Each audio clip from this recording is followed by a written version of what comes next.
1996 से हम wild life camps कर रहे थे और जब भी वहाँ जाते तो नेचुरली हमारे यहाँ के जो ट्रैकिंग कैंप्स हैं इनकी भी बातें हुआ करती थी।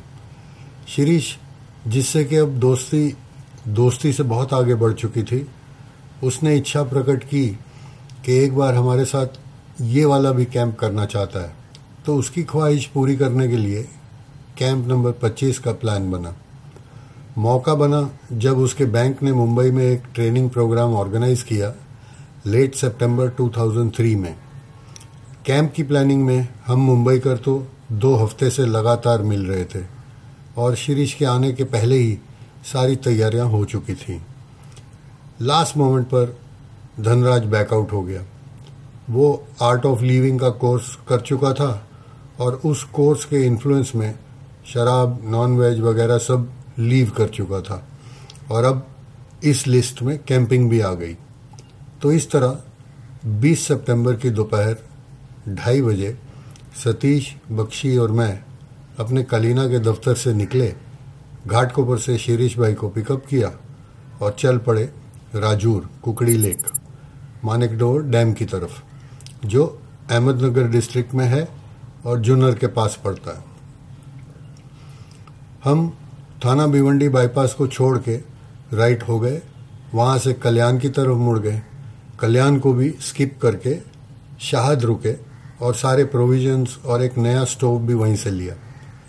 शाम के 5 बज रहे थे, लेकिन कॉन्फिडेंस था कि अपना फेवरेट कैंपिंग स्पॉट अंधेरे में भी ढूंढ लेंगे। एक हॉल्ट मुरबाद में भी लगाया केरोसिन और डीजल के लिए। कुछ वड़ा पाव भी खा लिए और 5:30 बजे मालशेज की तरफ निकल गए।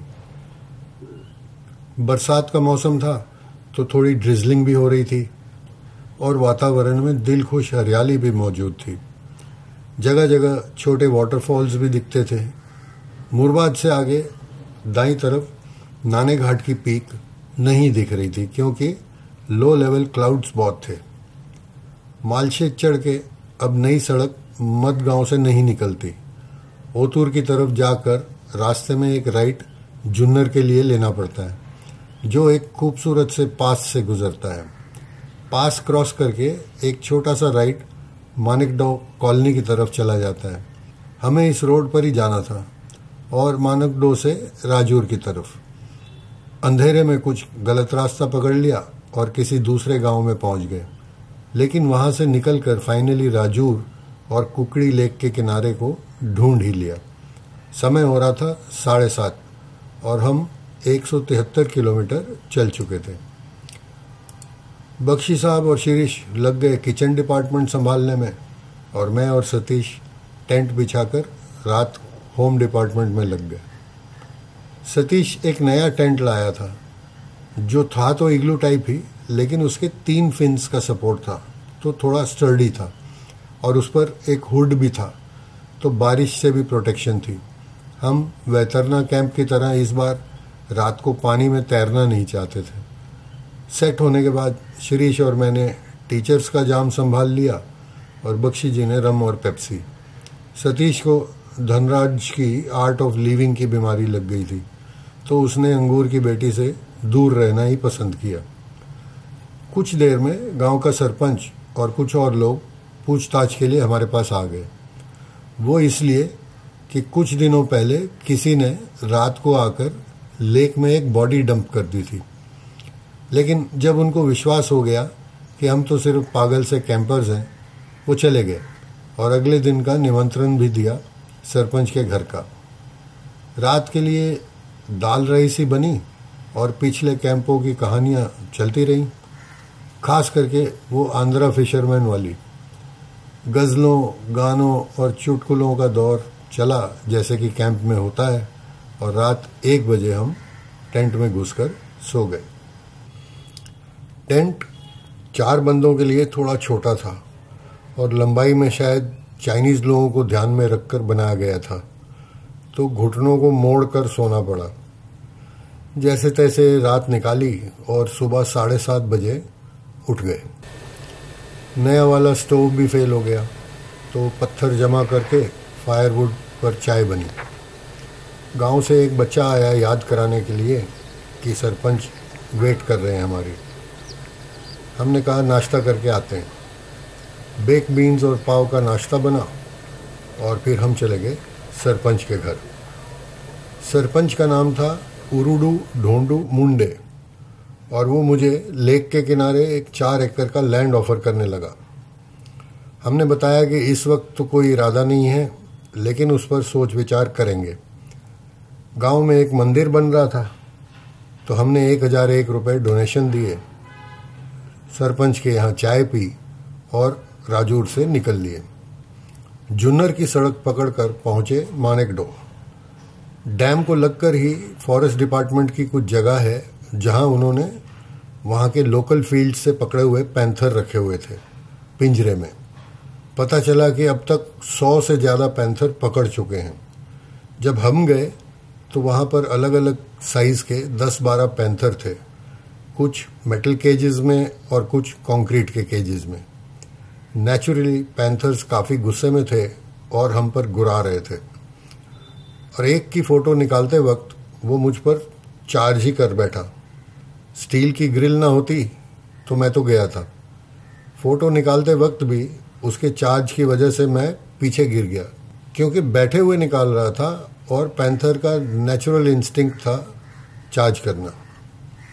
वहाँ से हम गए जुन्नर, जहाँ से कुछ चिल्ड बियर्स खरीदी जो सिर्फ शिरीष और मैंने ही पी, और वहाँ से हम गए पूर्व वाले कुकड़ेश्वर मंदिर। वो मंदिर को शिरीष को दिखाना ही था। चावंड से होते हुए पूर्व पहुँचे और कुछ देर मंदिर पे गुजारे। लेकिन अब अच्छी बात यह है कि आर्कियोलॉजिकल सर्वे ने मंदिर को टेक ओवर कर लिया है और हर पत्थर पे मार्क करके कुछ नंबर लिखा हुआ था, और ये पता चला कि इस मंदिर का थोड़ी दूर पर रिकंस्ट्रक्शन होना है। पूर्व से निकलकर हमने अंदर की सड़क घाटघर की ले ली और नाने घाट की तरफ चले गए। क्योंकि ड्रिजलिंग नॉन स्टॉप हो रही थी तो कीचड़ बहुत था। ऐसे में नाने चा अंगठा चढ़ तो सकते थे, उतरने में काफ़ी दिक्कत होनी थी और स्लिप करके गिरने के चांसेस बहुत हाई थे। तो ऊपर पीक तक नहीं गए। इवन नाने घाट से नीचे केव्स तक की क्लाइंब काफ़ी स्लिपरी हो चुकी थी और पत्थर काफ़ी स्मूथ और ग्रीजी थे। जब तक हम केव्स से नीचे पहुंचे, टांगे एक्स्ट्रा एफर्ट से कांपने लगी थी। केव्स देखते ही सतीश ने आइडिया दिया कि रात यहीं रुका जाए। प्रॉब्लम ये थी कि अगर कोई और ट्रैकर्स आ गए तो प्राइवेसी नहीं रहेगी।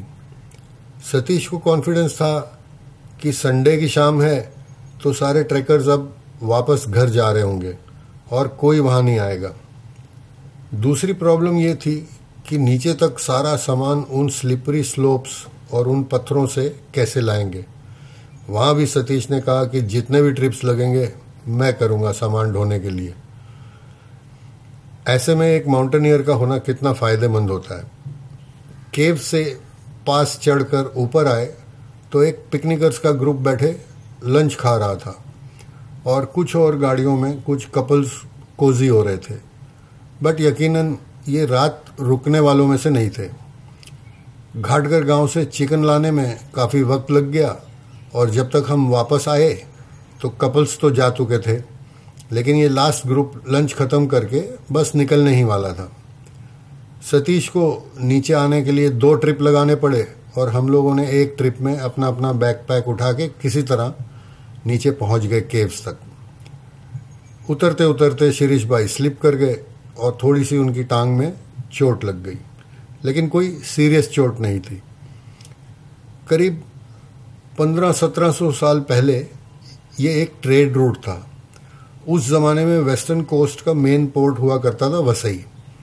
वहाँ से ट्रेडर्स अपना सामान लादे हुए अंदर आते तो उन्हें पहला हॉल्ट मिलता व्रजरेश्वरी में, और वहाँ से फिर वो इनलैंड आने के लिए इस पास का यूज़ करके ऊपर चढ़ते थे प्लेटो पर।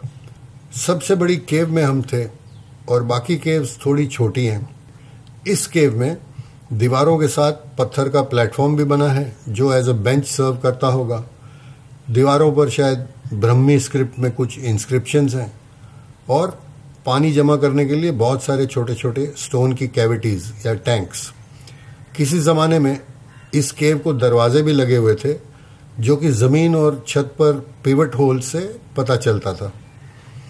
हम केव में 3 बजे पार्क हो गए और टाइम पास के लिए सतीश और बख्शी ऊपर एक चक्कर लगा के आए। गाड़ी को भी चेक करना था।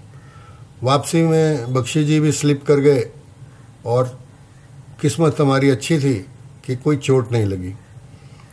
करीब 6 बजे तक एक शिवाजी पार्क के कुछ ट्रैकर्स का ग्रुप घाट से नीचे उतरा और उनके बाद कुछ गांव वाले। अंधेरा होते होते केव होटल हमारा था। अंधेरे के साथ साथ फॉग भी आ गया। याद है ना, ये बरसातों का मौसम था और फॉग सुबह तक साफ नहीं हुआ।